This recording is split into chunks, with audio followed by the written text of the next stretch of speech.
What's up, everybody? Welcome back to Yanks of the Cop. We are here for a special edition, the Transfer Day Deadline Special. I am your host, Steve, as always, joined by my brother, Scans, and our main man out in London, Mahomie. We have an absolute huge episode here today. We have a lot to cover. If everyone tuned in, we really appreciate you guys. Go ahead and hit that like and subscribe button and let us know your thoughts on the signings and also the people who are going out in the comments. We'd love to get to it and hear your opinions. But otherwise, fellas, let's get right down to it. I mean, we're bringing in Kabak, we're bringing in Davies, outgoing Vandenberg, as well as Minamino. A little surprise, surprise there. Before we start talking about individuals, just high level overall thoughts on this last deadline day moves that we had.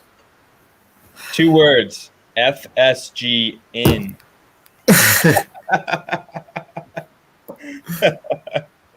I'm gonna say it, man. They got it done. They got it done in the end.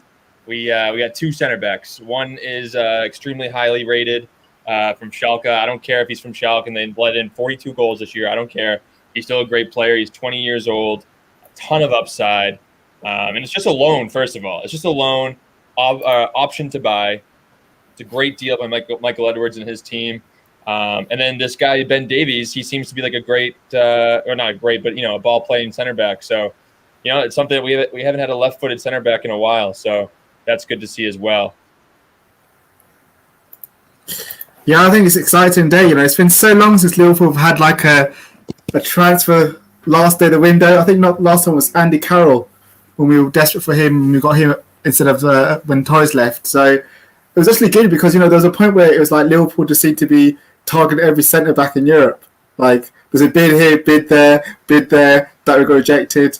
So I think it was just like it was really, really exciting to see Liverpool involved in that. And yeah, I think overall, we've got some gems here. I think it's unfair to, obviously we're getting to K-back and stuff in more detail, but I think it's unfair to write them off as some Reds are doing just because of the price tag or where they're playing, because I think that's stupid, narrow-minded, and it fails to realise where we got Robertson, where we got Gomez, all those kind of players. So I think they've got good potential. Yeah, no, I'm very happy. I think this was great for us. Do I wish it happened sooner? Sure, of course I do. But after this weekend, Matip's injury, it really became like, okay, we can't work around it. We got to bring some guys in, and I think Liverpool did an absolutely great job, especially when you look at the value that we're getting for a guy like Kabak with his huge upside potential. And we'll get to that in a minute. But I thought it was an absolutely great window. What really just grinds my gears is I see people who are complaining about these signings, and it just doesn't make any sense to me at all. It drives me absolutely insane. It's I don't know what more you could want, especially when a guy like Kabak this summer was worth $35 million, and now our option to buy is $18 million this summer. That's absolutely great business, by Michael Edwards. This guy deserves a fucking statue outside of Anfield, in my opinion. But actually, where I want to kind of start things off. But first of all, Parth, what's up? Thanks for coming back. Appreciate you. And Chris Welch, Liverpool manager Mahomie. He's doing Mahomie, I'm going to get you a tracksuit like Klopp. I'm going to get you. Love that. But actually, where I want to start, just to kind of get it out of the way, is that we were looking. And it looks like we had 2 bids rejected for Carmo, and then also caleta-Car. It looks like that we had agreed to terms, and the guy was about to fly out, and then Marseille pulled out at the last second. Homie, what do you know about these guys, and what were your thoughts initially on them potentially coming in, but now that they didn't come in? What are your thoughts? I would love caleta-Car. I think he's got everything to his game. He's like mini Van Dijk. He's great. He's got great passing in terms of long range passing. He's physical. He's quick, and he's got it all as a centre back. So he would be a very good Van Dijk Mark II. We really got him. I think the issue was with that is that he was obviously really keen on a move to Liverpool. Like he was ready to go, but Marseille just couldn't find a replacement. Yeah, And obviously, I know, like you said, it would have been great if we had bid for him earlier on the season or gone on the window. but we don't know how much Marseille were asking for earlier on. So it could be the case that maybe like on the final day they're willing to sell at a cheaper price, but then they couldn't just get replacements. So that's why it fell through. Carmo, again, he's like a quite really tall, dominant in the air, strong, fast pace player that plays for Braga. But again, they wouldn't loan him out. We wanted loan to buy. Again, they wouldn't do it because of replacements. They can't get replacements in time. So those are why those deals fell through. Not because we'd agreed everything with the player. It's just the clubs just felt because there wasn't much time for them to get a replacement. So they'd rather keep them. But I know Liverpool did try as well to try and like potentially wrap up one of them for the summer. But again, they said no. So, but yeah, I think I would have loved caleta-Car. I think him or Botman would have been my ideal players to have got. But I still think obviously Quebec is a good player as well. Well, for me, just going to archseek.com, that we have to trust the process. I think Davies could be a revelation. Seems a hard worker, as long as he doesn't feel overwhelmed. I mean, that's what it is for me. Like a lot of these guys, ever since we've had Klopp as a manager, we haven't really had too many like big profile names come through. I mean, Alisson's probably the biggest one. Even Van Dijk. I mean, he was pretty big, but mainly because of the price tag. At the time, I don't think many people thought Van Dijk as a world-class player. So that's what Klopp does. He brings in these guys who are under the radar. He gets the most out of them, and he improves their game. So that's what I'm excited to see. I'm excited to see the potential of Kabak. I'm excited to see the potential of Ben Davies.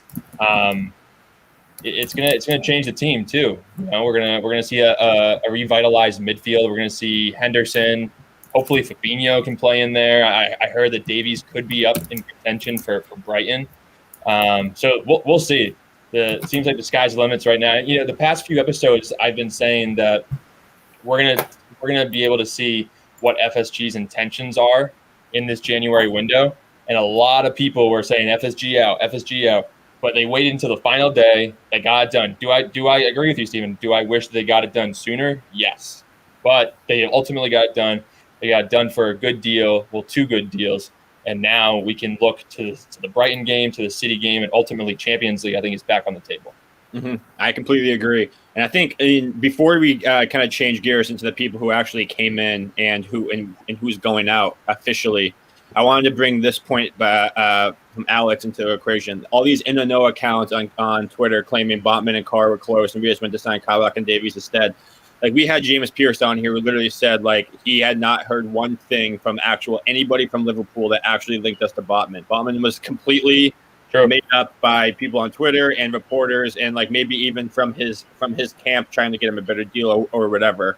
Like transfer season, as fun as it is, can be a very toxic place because you never know what's real and what's not. And that's why I always look to certain accounts, Paul Joyce, Melissa Reddy, James Pierce, those guys who actually are in the know and actually know what's going on. I don't take anything seriously until I see it from those people.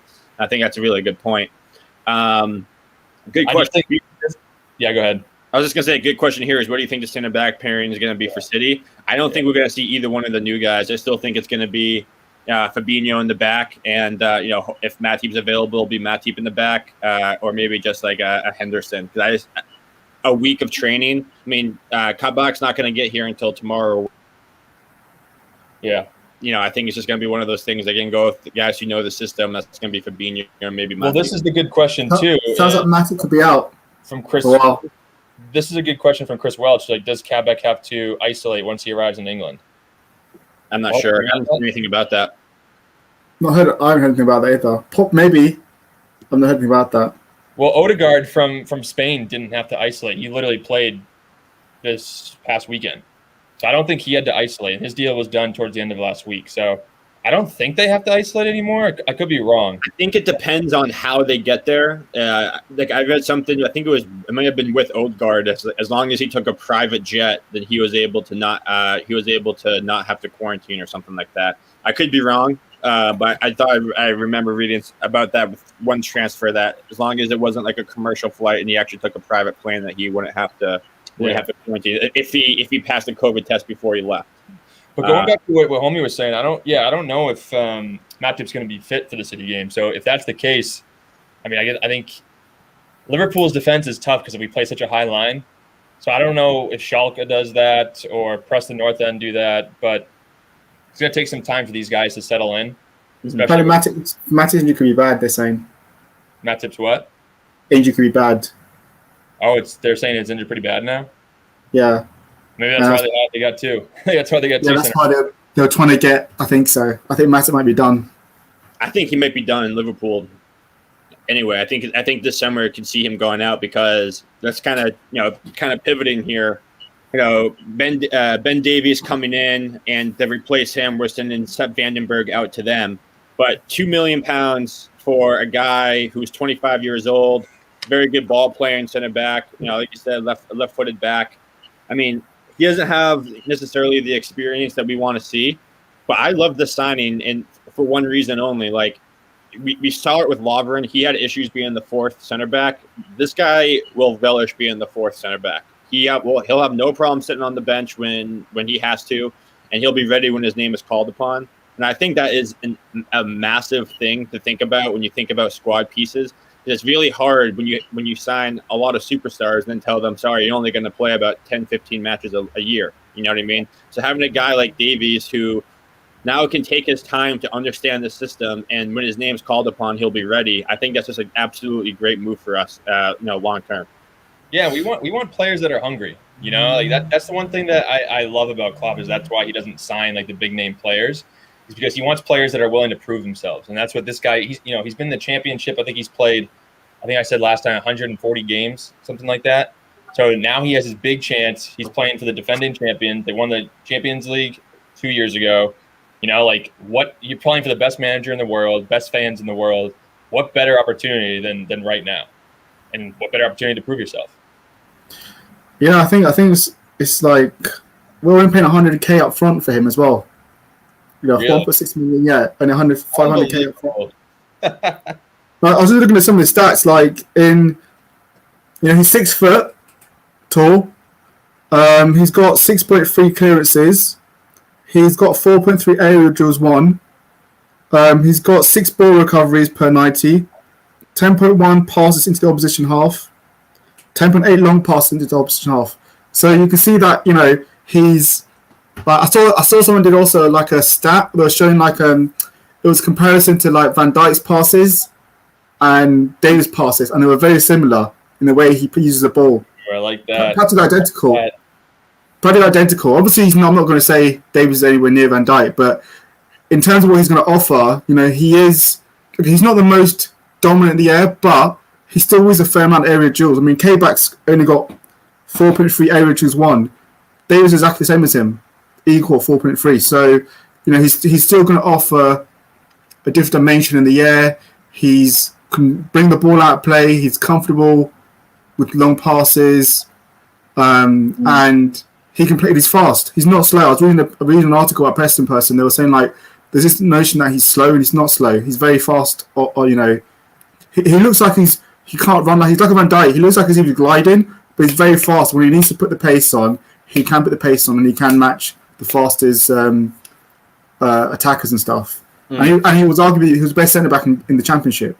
So, so I think you've got like a potential gem here. Yeah, I mean, some of the comments that he's had from some of his former managers have commented on him that he has tremendous courage. He has an absolute calmness around the ball and a humility. He's always dire to learn more. I'm surprised that a top club hasn't taken a chance on him before now. He deserves the opportunity, and at this price is an absolute steal. He's at least a £10 million defender. I know how good Ben is, and I just hope he believes that he belongs in the Premier League.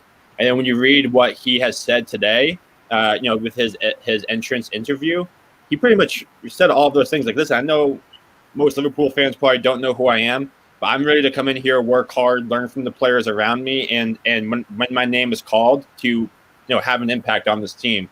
I don't know what more you could want. I mean, that just ultimate team player. And at the age of 25, to have the humility to be like, listen, I still have a lot to learn, even though I'm kind of entering the prime of my career right now. That's exactly what you want from a fourth option center back. And plus, no offense to Phillips and Williams, who've, I think obviously Phillips played well against West Ham. He's a better player than Phillips.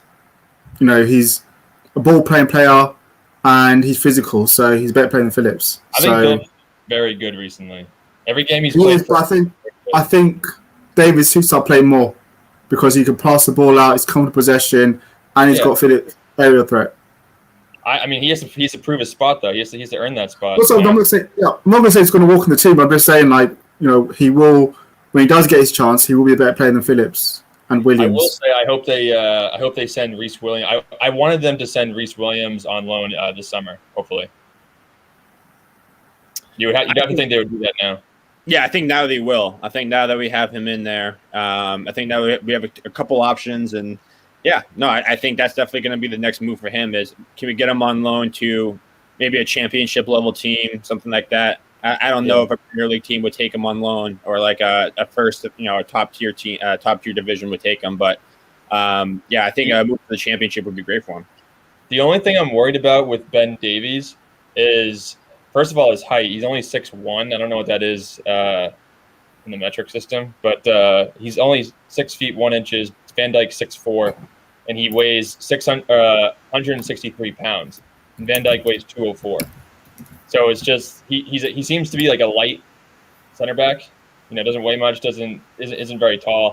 So that's the only thing I'm worried about. 1.5 centimeters. Yeah, I mean, I don't know what that is. But I think we have to remember the Championship is very physical, and they play more long ball football and more aerial football than they do in the Premiership. So he's playing against, because the Championship is less flair and it's more physical players and balls in the box. So I don't think he's going to have a problem with that because it's going to be less physical than the Premiership is going to be less physical than the Championship. You're having to scrap in the Championship. So this is kind of breaking news. Liverpool Twitter account tweeted this out 5 minutes ago. Joel Matip's out for season. Shit. So he's done. That's Matip's career over. Yeah. I mean, he's done. So I think I think you're right. I mean, I think his Liverpool career is done. I don't think he's going to be able to come back from that. Right when I heard ligament damage, I knew it was bad. Yep. Terrible. Yeah. Maddox, I don't know why Maddox saying he could be back for Brighton. I didn't get that. His kid has false hope. Yeah. I don't know where that came from. It went from being extreme to, oh, wait, just kidding. It's not bad at all. Now he's out for season. Our 3 top center backs are probably out for the season. I mean, I know there's rumors of Van Dijk, potentially coming back in April, but I just rather not even risk it just because he's so instrumental to our team. But by the way, just real quick, it is February now, and Jota still hasn't trained yet. I'm just, when the hell is he coming back? I don't know. It seems like the same exact thing with that happened with Thiago. You know what I mean? They said it was only going to be a month, and then weeks go by, and it's 2 months. Oh, annoying. Just give us the truth.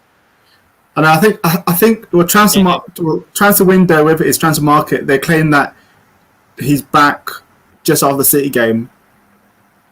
Yeah. But I just feel like he'd be practicing already. You know what I mean? So I don't know. It's just, I don't know. We'll see what happens. But with the deal to bring in Ben Davies, we're sending out Sepp Vandenberg. Hey, I mean, for him, good experience going to Preston, getting to play with in the championship side team instead of playing with the U23s. It just seems like all the internal conversations about Sepp Vandenberg is he hasn't been what we hoped that he'd be. So hopefully this experience will help him out a little bit. I still don't think he has a long-term future with us. But hey, good for him. I hope he makes the most of it. Yeah, I think it's weird because with Van der Berg, we beat a lot of big teams for him, like Barcelona, Real Madrid, all these big teams for him. We thought, we got a coup in him. And I remember even people were saying, we had the Dutch future with Van den Berg and Hova at centre back. And it's just not worked out for Van den Berg, I don't know what it is. Maybe he can't handle English football, the physicality of it, the pace of it. Don't know. It's just he just fell behind Williams, Cometo, just fell down the pecking order. And now you're thinking, he's going alone. I fear for him because when someone Klopp sends someone on loan, they don't come back. Very rarely they come back and they force a future at Liverpool. Normally they get. Liverpool are trying to establish like an academy, kind of like Chelsea's, where we can just constantly earn from our youngsters. He's only 19 too, and as a center back, that's like a 16-year-old forward. Center backs have a much longer career than most forwards, so, or at least their prime is hit at different times. So, send him out on loan. Hopefully, he does well in the championship. But Good luck to him. Magical Mo brought up a good point here. He said Jota will be back because Minamino will be leaving on loan. That's actually a good point, I think, because I was very curious. I actually tweeted, why are Liverpool sending out Minamino when there's only one backup in Origi, one reliable backup in Origi? I feel like we'd be shooting ourselves in the foot again if someone like Mane, Salah, or Firmino, God forbid, got injured. It's just like a center back situation all over again. Yeah, maybe that's the truth of it. Maybe Jota is on his way back very soon. Yeah, it makes sense. And Joe Duresh, hey, I feel you, man. I feel you. I wish Taki was staying too, but there's something about it. I don't know if it's because Taki doesn't have the body yet for the Premier League or what it is, but the fact that Divock Origi's been getting minutes over Taki, maybe there's something happening in training that we're just not seeing. But I still think that Divock Origi's time's coming to an end too. I think it's going to be his last months at Liverpool. And I don't know. I just feel like Taki, the loan to Southampton, I think could be really good for him because he's going to get more minutes with them than he was going to get with us. And that's just going to help us next year if he's going to be on the team. But I will say it's appearing more and more that he's just kind of a marketing play. It's kind of the vibe I'm starting to get, that he was just boost our presence in the Asian market. So it's going to be interesting to see how much he plays for Southampton and if he puts in good performances, if that helps him solidify a spot for next year. I refuse to believe it. He's not a marketing ploy. He's a great player underneath there. He lit up Liverpool. Absolutely lit us up. Yeah, and this is a key point, too, is that Southampton do play kind of similar to us, so this should help him integrate with our team. So very good point. Yeah, get him in the way. And if we know if Southampton just play him at 12:30, it's for the Asian market.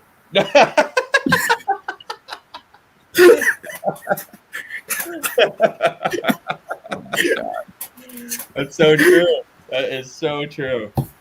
It fits into the theory, man. It does. Yeah, yank the cop. Anyway. Yeah, I'm going to say, I don't think Taka's coming back. I think if he goes on loan, don't see a future for him at Liverpool. I don't see him coming back next summer and then being fuzzing away in. If he does well. I just think next summer is going to be big for him. I refuse to believe that the fact that the Liverpool players were telling Klopp that they should bring Minamino in. I just refuse to believe that he's just going to have one season of an opportunity, a season and a half of an opportunity. Not even. He had one full season. Now he's out on loan. I refuse to believe that he's not going to get an opportunity to make this team. I refuse. I don't believe it. I don't believe it. But Joe brings up a good point. Didn't Southampton have the Japanese player Yoshida as well? They did. He's a center back. So that fits right along into the conspiracy theory. Oh, my God. But there was a question earlier here. Do you guys think Kabak and Davies are going to start, or are they going to be deputies to Fab? And I think short term, I think maybe Kabak could start sooner than later. But I think at first it's going to be the guys. It's going to be probably Fabinho and Henderson. It was going to be Fabinho and Phillips for now. But maybe mid-February, that's when we can start seeing Kabak start with Fabinho. And then maybe in a month's time, we could see Davies and Kabak in the back. But it's also going to depend on matchups. If there's going to be a big aerial presence, maybe Kabak starts that game. If it's going to be a lot more ball playing, then maybe Davies starts that game. So I think it's going to be very matchup heavy. But now that we have these guys, we can't just thrust them in right away. We got to let them get used to our system, how we like to play the game. And based off both of these guys' attitudes, I think they're going to be really willing to want to, they're joining winning a championship team, a Champions League level team. They're going to have huge opportunities, so they're going to make the most out of it in training. I have very, very much believe that in a couple of weeks they'll both. But let's talk about Kabak. So, what did you guys think of bringing him in? We were linked to him in the summer, and now he's finally on the team. I know he has had a couple interesting situations with Schalke, and they're at the bottom of the table. They've allowed a lot of goals. He's now spit on somebody What are your thoughts about him coming into the team? Well, I think personally for me again with K-back, I was in the summer saying that we should sign him, and then he had the spin incident. Then I questioned his mentality, thinking like, well, is he suitable for Liverpool? And that kind of like turned me off him a bit then. But if anyone can obviously change his mentality, it's it's been at Liverpool, like Liverpool work under Klopp, that can fix him straight away. And I think like a lot of people fail to realise Schalke is like it's an awful team. They're awful. Apparently they've got the worst points tally like in a while, for bottom team in Germany in a long time. I think they hadn't won their first game and they hadn't won like their first 14 or something crazy 14, 15 games. So I think we have to remember K-back's 20. We have to he was voted the year before best player best youngster in the Bundesliga. So he hasn't all of a sudden become a rubbish player just because he's playing for Schalke and the relegation. So it'd be the same for any player who was playing for a relegation team to then producing like wicked stats. That's what I was saying. Like when you were saying K-back might be good for height, tall players, and I just think like we can't. I don't think it's fair to say that yet because he's not playing in a good team where he was able to do passing, long range passing and stuff like that. So, and also like because of that, it's going to also naturally decrease his stats big time. So I think it's hard to say whether or not K-back is good at passing and stuff like that, and to say that he's good for tall teams and stuff. So I think we'd have to give him a chance. And I think when he's around better players, he will start producing better and he will start having better stats and his game will evolve because he's still only 20. I think I just want to read out quickly a stat before you pass it on to you guys. Like K-back's got 4.3 aerial duels per 90. He's winning 6.3 one-on-one duels, getting 5.2 ball recoveries, 4.9 final third clearances, 2.3 tackles per 90. Those are very good stats. Yeah, very good stats. Well, I mean, that just goes to show, like, if you look at a player like the American Weston McKennie, he was playing for Schalke last year, and he wasn't really turning many heads in the center of the park in the Bundesliga, but then all of a sudden he gets signed to Juventus and he's flourishing. He's playing really well. So I mean, Andy Robertson, that's another perfect example. Guy came from Hull City, was in the championship, came from nothing. Wasn't a standout player, but all of a sudden he had that hunger. And look at him now. He's one of, if not the best left back in the world. So I'm excited for him, man. I mean, Klopp. This is what Klopp does to players. He gets them undervalued and he brings them out and gets them to shine. It's a masterclass from Edwards. I mean, the fact that it's a loan option, an option to buy, and not even an obligation. I mean, and the fact that it's half the cost of what we would have paid this summer if we got him in the summer. Yeah. So that's amazing. But what I really love about it is, again, like, we pretty much have Davies locked up as our number 4 option. And if Kabak comes in and plays unbelievable, then we just got another steal. And if it doesn't work out and he crashes and burns, then we send him right back, and we never have to worry about him again. And then we bring in somebody else this summer. To Parth Jane here had a question. I heard something that we want to go for a number 1 target this summer. When we had James Pearce on last week, he confirmed that Liverpool has identified their number 1 target. They did get word that he's going to be available in the summer window, but he's definitely not available in the January window. So that, for me, makes me think it's one of the guys from Schalke, whether it's Konate or Upamecano. But yeah, he did confirm that they did have their number 1 option, and they can definitely have the negotiation in the summer window. Yeah, I just think when you think about this K-back deal, it just sounds really, really good. Like we're paying 1 million plus as a loan fee up front, and then his K-back still got a 38 summer club buyout clause in the summer. We're going to pay 18. I think it's ridiculous. Like Michael Edwards is robbing these teams in Europe blindly. Like it's crazy how he's putting off amazing deals. Well, he understood. That's why I believe in the theory that they waited until this day to make that deal. Like if they made that deal in the beginning of January, I think it would have been much more expensive. Maybe 25 million, maybe 30 million. I just think that the premium slowly went down because Schalke was desperate enough. Clearly their financial situation is in shambles. They needed to sell a player, a high caliber player, and they obviously know that Liverpool was interested. They took that price down, and they are ultimately able to get a deal. I mean, that's just sales 101, And it's basically like a 6-month trial for us. But we get K back for 6 months. If it doesn't work out, we send him back. We don't have to buy anything for him. We get someone else. If it does work out, then we're going to think, okay, wait, we're going to buy him for 18 million. We've got a good centre back. And then we can still buy another centre back, which we plan to do anyhow in the summer to replace Matip. It's a win-win situation, So, and also, just to think that K-Back, the way I saw him written something like he's looking for a new home, something that he can call home. So he's going to be busting the gut to put in good performances to win this, win a permanent place at Liverpool. Yeah. Or at least put himself in the market to show to everyone else that I am a top player because I've done well at Liverpool. They don't keep me on. So, that actually bodes well for us because he's going to be hungry to succeed at Liverpool. Yeah, exactly. And another thing too is the spitting incident. I saw that and I was absolutely disgusted. But when you're playing for a team that's absolute bottom of the table, no chance of success really, it takes a lot out of you, and it kind of changes you. You build up a little bit of an attitude. Maybe you don't like your teammates. You don't like to lose. And clearly there was a little bit of that. He's 20 years old. He's still a little immature. So hopefully under Klopp, under the champions of England, champions of Europe 2 years ago, that'll motivate him.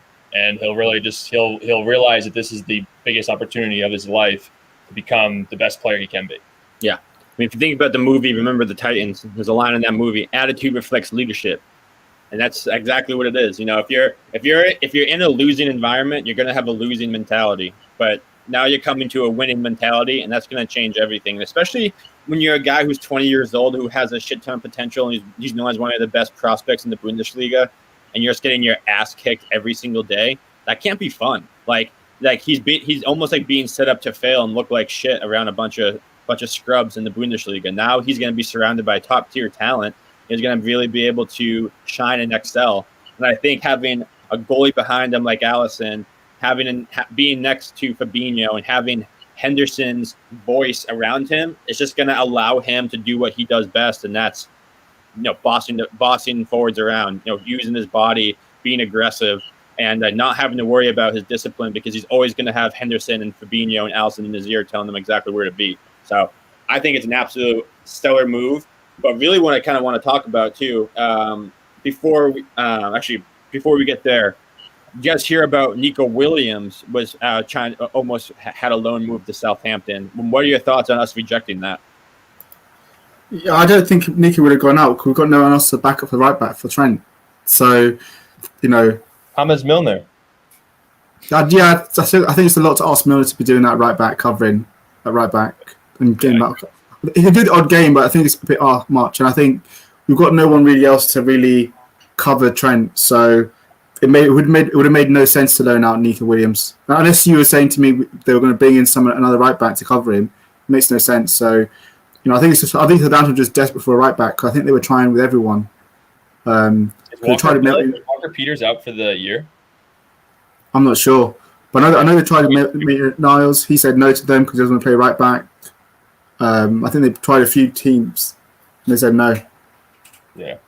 I think ultimately it would be really good for him to go out on a loan, just to build up his confidence and get some regular playing time. So what's so funny? Next year, I think. I'm just laughing Sophie's statement because someone said K-Back's idol is VVD, and then she says my idol is Stephen Gerrard doesn't mean I can bang one for 40 yards. I don't know. So if I got faith in you, I think you can bang one from 40 yards out. But I don't know. I think you're selling yourself short a little bit there, girl. But so I think the thing that we haven't talked about yet with what these signings mean is that now we can finally have our best center mids play center mid. I think like the fact that now we can have Henderson play the 6, now we can continuously have Thiago play more forward. This is going to have a huge impact for our midfield. What do you guys think about how these two signings are going to transform our team going forward? Well, I mean, we kind of said it last episode. Was that yesterday? Oh, Jesus. We kind of said it last episode. Like having Henderson in the midfield replaces James Milner, and like I said, I think James Milner has been playing really well. but having Henderson's presence in the middle of the park is going to be huge. And I think that he makes better late runs than Milner does. I think he has better quality on the cross. He's better technique. You know, he can put a shot on goal that can trouble the goalie. And then all of a sudden you have Fabinho playing the 6 again. So I think that's absolutely massive. I mean, having probably one of the best ball-winning center defensive mids in the world, if not the best, back in the middle of the park is just absolutely massive. You know, that'll enable Thiago and Henderson or whoever else is in the midfield to take a little more risk. They're able to move on forward if they want to, just knowing that they have that. They just trust Fabinho. They know that he's back there. They know that they're at a position he'll cover for him and he can win the ball back. So, no, it's massive. It's absolutely massive. Yeah, I think we might not get to see Fabinho in midfield with Matip's injury. I don't think we'll see Fabinho in midfield this season. I don't think there's going to be a game where. I don't think so. I don't think it's going to be a game now. I don't think we'll play K-Back and Davies in a game in the Premiership. You don't think they'll play together? Is that what you said? No, not together in the Premiership or in the Champions League. I don't think we'll play them together. So I think it'll be Fabinho still. If Matip was coming back for Brighton game or that or Man City game, then I could say, yeah, you could see Matip and K-Back or Matip and Davies. But with Matip out, I think you need someone who's used to the system next to one of them. Because it's still going to take them a while, K-Back and Davies, to adapt to the Premiership and adapt to our style of play. So I think you're going to see Fabinho still at centre back for the rest of the season.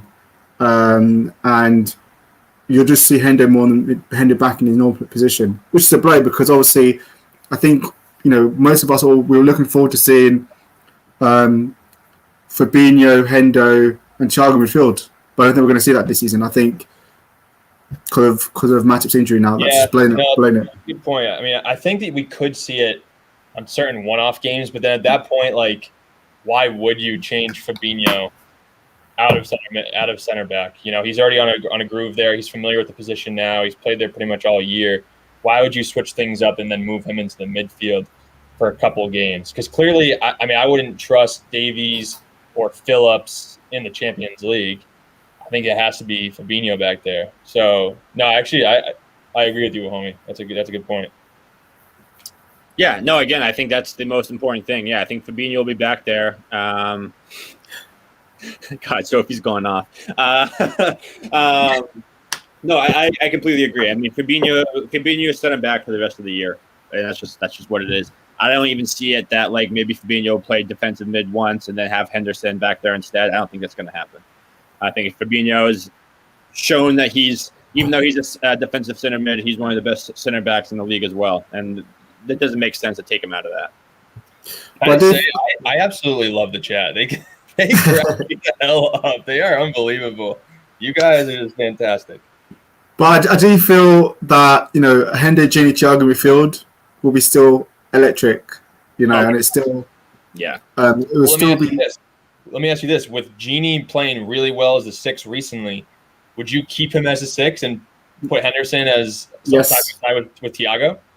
Yeah, because I think I loved it when he's box to box and he was getting forward and scoring goals. That Hendo, I think it was 17-18 season when he was playing box to box. I think that I love that Hendo because he was getting. Last year he was playing box to box with Fabinho. So I like that. Yeah, I like that because he was scoring goals and getting in the box. So I would love to keep Gini as a 6. I think he's been outstanding at 6 recently. I think the record is saying Magical Mo is saying that we won 12 games with Gini as a 6, and then it allows Hendo just to have that movement or properly cover Trent and still be able to get forward. And it just gives Thiago that free role just to roam around and just dominate. Charles, you're back. Tail between his legs. Charles is back. Charles, poor guy. Of course, he didn't show his face after the dismantling that we had of Tottenham, but Charles missed you.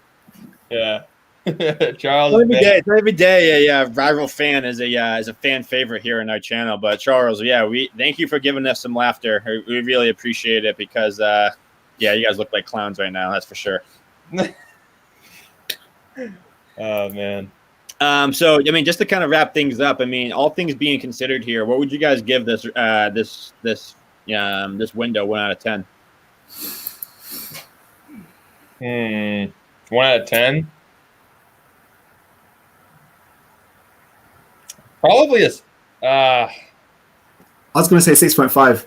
I was going to say 7. Yeah, just because it's so late in the window, I wish we had it done earlier. But I mean, maybe the deals weren't as good earlier on in the window. Yeah, I was thinking 7 myself. I think if we got all this done for like the same prices and everything at the beginning, I would have given it maybe an 8 and 8.5. But I just think, all things considered, I think there are 2 solid guys to bring in. Like long term, Ben Davies is going to be a great 4th option, I think. And even if it's more of like a shorter term thing, and we have him for like a year, then sell him for $10 million, it's a great piece of business, something like that. But yeah, I mean, this is low risk, high reward. We just paid $3 million for 2 new center backs who actually play center back. You can't really ask for much more than that. And I think they both complement each other really well in terms of like, depending on who you play, 2 kind of different styles that they both like to play depending on who our matchup is. So yeah, I think we checked a lot of boxes. Paul Joyce tweeted that a deal sheet has been submitted to the Premier League, which gives Southampton until 1 a.m.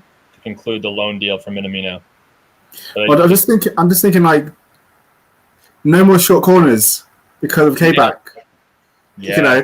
We're actually going to have a threat, and we can actually do balls in the box. So it's going to give him a different dimension because of him, because aerial beast. Right. Oh man, I would love for in this first appearance for him just to smack a header. Oh my god, Van Dijk. So awesome against City. Oh, that'd be amazing. Anyway, but I think that's about it. What a transfer day! That should be awesome. And Sophie, just to close it out, we'll go ahead and post this. But makes this window pretty awesome. No Lovren back. Nah, come on, I like Lovren. Sophie, love you. You're on fire today. Thanks so much. But all you guys in the chat, awesome day. We really appreciate you guys. It's going to be a super exciting second half of the season now. Quick turnaround. We're back tomorrow for our pre-match Brighton. So it should be a good one. Make sure you're here. We have the same guest that we had on for the first leg. He's coming back. So Charles, thanks for gracing the chat with your presence. We appreciate you. But otherwise, everyone out there, go ahead and hit that like and subscribe button if you haven't yet. Like seriously, if you keep coming and you haven't hit subscribe yet, I don't know what you're doing. But otherwise, up the Reds. We'll see you all tomorrow for the pre-match, everyone. Take care. Up the Reds.